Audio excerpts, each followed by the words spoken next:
Plagosja e një në punëse sociale në qendrën ndërkomunale për punë sociale në Prilep, nga një i ikur nga spitali psikiatrik në Demirhisar, ka ngritur alarmin për sigurinë e punonjësve në për institucionet e shtetit, sidomos në institucione që kanë punë gjatë tërë kohës me palë e që janë të kategorive të ndryshme sociale. Duke u solidarizuar me kolegen e plagosur nga Prilepi, punonjëset në Tetov sot janë shprehur se edhe ata janë të rrezikuara. Kërkojnë që ata të kenë status të personit zyrtar sepse rreziku ekziston çdo herë. Kolegës tonë i dëshirojmë shërim sa më të shpejt,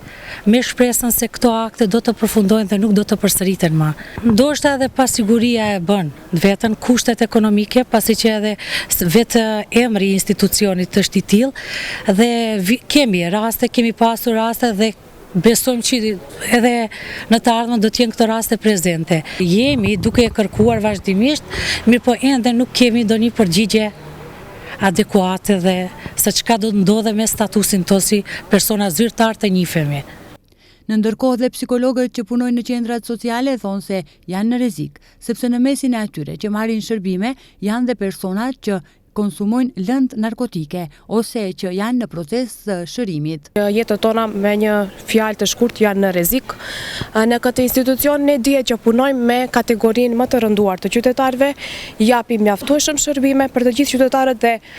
fatkeqësisht kemi të bëjmë edhe me persona të cilat janë të varur nga substanca narkotike, persona të cilat vuajnë nga sëmundje psiqike, të cilat në çdo moment mund të na sulmojnë nën afekt të terapisë apo nën afekt të sëmundjeve të tyre.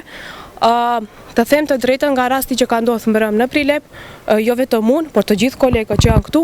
jemi të friksuar, sepse në çdo moment mund të na hyjë dikush në zyrë edhe të na sulmojë dhe nuk jemi të mbrojtur as në mënyrë zyrtare, por as